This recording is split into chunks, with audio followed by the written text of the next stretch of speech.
तो दोस्तों स्वागत है आज की एक और नई वीडियो के अंदर। इस वीडियो के अंदर मैं बताऊंगा वन पीस की 5 ऐसी थ्योरी है जो इंटरनेट पर काफ़ी ज़्यादा पॉपुलर है। और हाँ, ये थ्योरी क्या सही में सच हो सकती है, आगे जाके ये थ्योरी सच भी है या फिर यूँ कोई है ना किसी ने यूँ मजे मजे में बना दी, तो इसके बारे में बात करूंगा। तो बिना देरी की वीडियो को शुरू करते हैं हम लोग। सबसे पहले मैं बात करने वाला हूँ कि आखिर लूफी की मदर है कौन।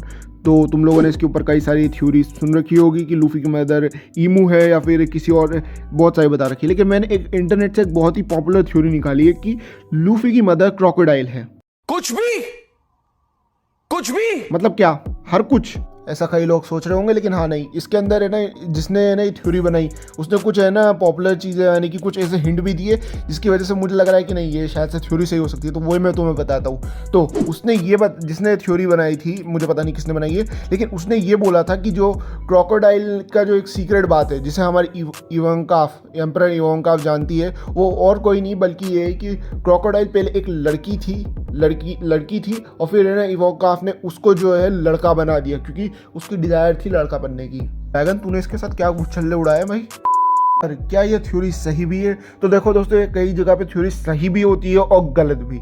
तो सही इस बात के लिए है क्योंकि हमने देखा कि मरीन फोर्ड ने जब क्रोकोडाइल ने जब है ना इम्पेल डाउन से निकलने के लिए लूफी के सामने शर्त रखी कि वो तुम्हारी मदद करेगा इम्पेल डाउन से निकलने के लिए, पर वो भी यहाँ से निकलेगा और तुम्हें उसे इन बेड़ियों से आज़ाद करना पड़ेगा और वो तुम्हारे ब्रदर को भी बचाने में मदद करेगा, यानी लूफी के ब्रदर को भी बचाने में मदद करेगा। और वैसा ही वो कर भी रहा था वहाँ पे मरीन फोर्ड के अंदर। पर काफ़ी सारे लोगों को इस थ्योरी की वजह से इंटेंशन ये लगती है कि जो लूफी की मदर थी, इसकी वजह से लूफी की मदर है क्रोकोडाइल, इसलिए जो लूफी की मदद कर रहा है। पर एक और बात यहाँ ये आती है कि आखिर फिर है ना उसने एलाबास्टर के अंदर लूफी को 2-3 बार मारने की कोशिश क्यों करी? मतलब अगर लूफी की मदर होती तो उसको तो पहचान ही जाती कि मैं अपने बेटे को क्यों मारूंगी। तो जहाँ तक बात यही है कि इसके चक्कर में भी ये थ्योरी है ना काफ़ी ज़्यादा साबित नहीं होती है, लेकिन फ्यूचर में जाकर हमें लूफी की मदर के बारे में कुछ ना कुछ तो पता चल ही जाएगा। नंबर 2 जिसमें मैं बात करने जा रहा हूँ कि जो लॉ है वो लूफी को एंड की सीरीज़ के टाइम पे या फिर है ना एंड जो अभी जब लूफी मरने वाला होगा उसके अंदर है ना उसे वो इमॉर्टल बना देगा। पर क्या ये थ्योरी सच भी है क्या नहीं, इसके बारे में चलो बात करते हैं। तो इस थ्योरी के अंदर कई सारे लोग ये कहते हैं कि लूफी को जो है ना जब वो एंड के टाइम पे लूफी मरने वाला होगा तो लॉ उसे इमॉर्टल बना देगा। और हाँ, ये थ्योरी काफ़ी ज़्यादा सच हो भी सकती है। इसके मैं कुछ कारण बताता हूँ। सबसे पहला कारण तो ये है कि ये है ना जब लॉ को पता चलेगा कि विल ऑफ डी, जिसको है ना लॉ को पता करना है, वो लूफी से किसी तरह कनेक्टेड है, तो विल ऑफ डी को बचाने के लिए लॉ जो है लूफी को इमॉर्टल बना सकता है। दूसरा रीज़न ये है कि अभी हमें पता है कि लॉ के बहुत बुरी तरीके से बैंड बजी है ब्लैक बियर्ड के हाथों, और मुझे सही में बहुत बुरा लगा इसे देखकर। लेकिन यही बात है कि जो है ना जो लगता है कि लूफी को वो है ना लॉ जो है इमॉर्टल बनाएगा, क्योंकि हमने देखा कि किस तरीके से अब उसकी बहुत बुरी तरीके से बैंड बज चुकी है और उसकी क्रू की भी लगभग खत्म हो चुका है। तो ऐसा हो सकता है कि लॉ और साथ में किड भी, जिसके बारे में बात नहीं करना चाहता, लेकिन दोनों के जो है वो लूफी का क्रू ज्वाइन करे या फिर उसको है ना एक तरीके से पार्टनरशिप में है ना इन्वॉल्व करे, यानी कि फिर से वही जैसे उन्होंने अलायंस बनाई थी पंख हैजर्ड के अंदर वैसी अलायंस वापस से बनाए। और इसके चांसेस तो बहुत कम है, लेकिन हाँ शायद से ऐसा हो भी सकता है क्योंकि लॉ को भी है ना बदला लेना है ब्लैक बियर्ड से, तो हाँ शायद से लॉ ऐसा कर भी सकता है। थ्योरी नंबर 3 जिसके अंदर मैं बात करूंगा कि ईमू जो है वो 800 ईयर्स से जिंदा है, यानी कि वो इमॉर्टल है। इसके ऊपर कितनी ज़्यादा सच्चाई है, आओ चलो बात करते हैं। तो हमें जैसे पता है कि अभी लेटेस्ट चैप्टर के अंदर कोबरा ने खुद क्वीन कोबरा जो मर चुके हैं, बहुत ही बुरा लगा उनका ये सुनकर, लेकिन उन्होंने ये बोला कि उन्होंने ईमू का नाम पहले भी सुन रखा है, जो 20 किंग्स थे जिन्होंने साथ में मिलकर वर्ल्ड गवर्नमेंट को निर्माण किया था और जो सेलेस्टियल ड्रैगन्स की जो क्लैन थी वो बनाई थी, उनमें उसने नाम पहले भी सुन रखा है। तो क्या सही में सच है कि ईमू जो है वो एक इमॉर्टल है? तो यार देखो दोस्तों, इसके बारे में मैं कुछ नहीं बता सकता क्योंकि अभी तक है ना इसके ज़्यादा कुछ निकल के नहीं आया। लेकिन हाँ, ये जो नया लेटेस्ट चैप्टर निकल के आया इसके अंदर हमें ईमू की पावर और जो 5 एल्डर्स उन सब की पावर्स के बारे में भी थोड़ा बहुत फोरशैडोइंग करी गई है। और क्या हुई है ज़्यादा अभी तक तो मुझे भी समझ में नहीं आया, लेकिन हाँ उसकी कुछ पावर्स हमें दिखाई गई है ईमू की।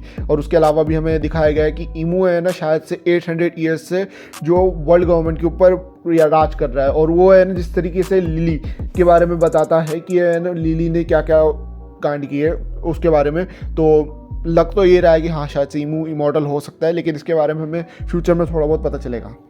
नंबर 4 जो इसके बारे में कई लोग बात करते हैं, विल ऑफ डी या फिर क्लैन ऑफ डी आखिर है क्या? इसके बारे में मैंने एक थ्योरी बनाई है, मेरी थ्योरी।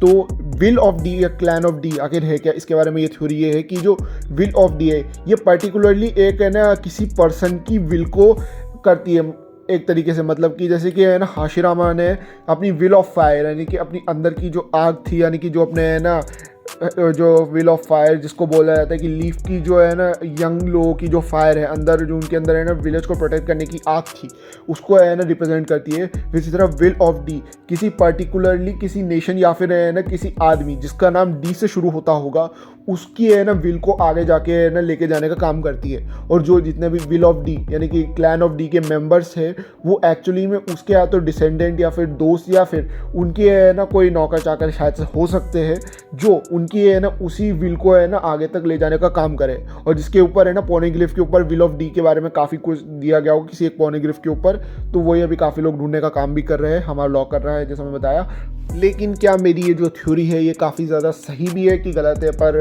इसके बारे में देखो मैं भी कुछ नहीं बोल सकता, क्योंकि अभी तक इसके बारे में ओडा सेंसे ने अभी तक ज़्यादा कुछ इन्फॉर्मेशन नहीं दी है। लेकिन अभी जो फाइनल आर्क अब जो शुरू हो चुका है उसके अंदर ओडा सेंसे ने खुद कहा है कि वो अब जितने भी अभी तक जितने भी सीक्रेट्स वन पीस के उन्होंने छुपा के रख रखे थे, वो अब सबके सब वो ड्रॉ करने वाले हैं। हमें वन पीस के यानी डेविल फ्रूट के बारे में भी पता चल चुका है कि उसका सीक्रेट क्या है, उसके बारे में मैं किसी और वीडियो में बात करेंगे।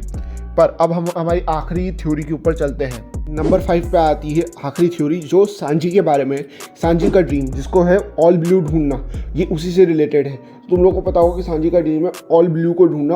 और ऑल ब्लू क्या है कि जहाँ पे चारों सीज यानी कि नॉर्थ वेस्ट ईस्ट साउथ, चारों सीज की है ना मछलियाँ और जो भी जीव जंतु है एक ही जगह पे रहते हैं, एक ही जगह पे मिक्स हैं। लेकिन ऑल ब्लू अभी के टाइम पे वन पीस पे एग्जिस्ट ही नहीं करता है। मेरे पास ये वाली थ्योरी है, क्योंकि ऑल ब्लू आगे जाके लूफी खुद क्रिएट करेगा। तुम लोगों को इस थ्योरी के बारे में नहीं पता, मैं बता दूं कि है ना फैंस के अंदर ये थ्योरी है कि है ना आगे जाके जब लूफी के है ना जो पावर्स अब है ना बहुत ही ज़्यादा अब पहुंच चुकी है इस लेवल पे, और जब वो अपनी पावर्स को रियलाइज़ करेगा तब वो जो रेड लाइन्स है उनको तोड़ देगा और जितनी भी सीज है वो एक साथ मर्ज हो जाएंगी और उससे बनेगा ऑल ब्लू। या फिर जो है ना अभी तक 3 एंशिएंट वेपन्स है, लूफी उन तीनों एंशिएंट वेपन का यूज़ करके पूरी की पूरी सीज को तोड़ दे, जो रेड लाइन है उनको तोड़ देगा और है ना सबको एक कर देगा। और इससे क्या होगा कि ऑल ब्लू तो बनेगा ही, इससे एक और चीज़ जो हमें है ना एक थ्योरी हमें बताई, थ्योरी की अपन को एक प्रेडिक्शन मिली थी फिशमैन आइलैंड पे कि लूफी जो है आगे जाके फिशमैन आइलैंड को तबाह करेगा। ये प्रेडिक्शन भी इससे सच हो जाएगी, क्योंकि जिससे है ना फिशमैन आइलैंड तबाह हो जाएगा रेड लाइन के तबाह होने से, क्योंकि वो जस्ट रेड लाइन के थोड़े बहुत नीचे ही है। और इससे फिर है ना एक नया फिशमैन आइलैंड जो है लैंड के ऊपर बनेगा, मतलब कि है ना फिर ज़मीन के ऊपर बनेगा। और जो फिशमैन लोगों का ड्रीम है कि उन्हें लैंड के ऊपर रहना है, अपनी खुद की एक कंट्री चाहिए लैंड के ऊपर, तो उनका वो ड्रीम भी सक्सेसफुल हो जाएगा। तो दोस्तों आज की इस वीडियो को यहीं पे ख़त्म करते हैं। पर यार भाई देखो, तुम लोगों को अगर सही में ये वीडियो अच्छी लगी हो, तुम लोगों ने सही में पूरी तरीके से इस वीडियो को देखा हो, तो इस वीडियो को एक लाइक करो और मेरे चैनल को सब्सक्राइब करो एक बार। अगर है ना आगे जाके मैं कोई ऐसी अच्छी वीडियोज़ या थ्योरी ना लाऊँ तो भाई अनसब्सक्राइब मार दो, लेकिन अभी तो सब्सक्राइब करके रखो ना यार, क्या जा रहा है। एक बार सब्सक्राइब करके देखो चैनल को थोड़ा बहुत और जानो मेरे चैनल को, उसके बाद अनसब्सक्राइब मार देना अगर बेकार लगे तो। मैं फिर से है ना वन पीस या फिर कोई सी भी जो भी मुझे दिमाग में कोई अच्छी सी थ्योरी आएगी उसके बारे में, या फिर कोई भी है ना लेटेस्ट इन्फॉर्मेशन आती है किसी भी अच्छी एनिमे के बारे में, वो मैं तुम्हें इस चैनल के ऊपर बताऊंगा। तब तक के लिए बाय बाय।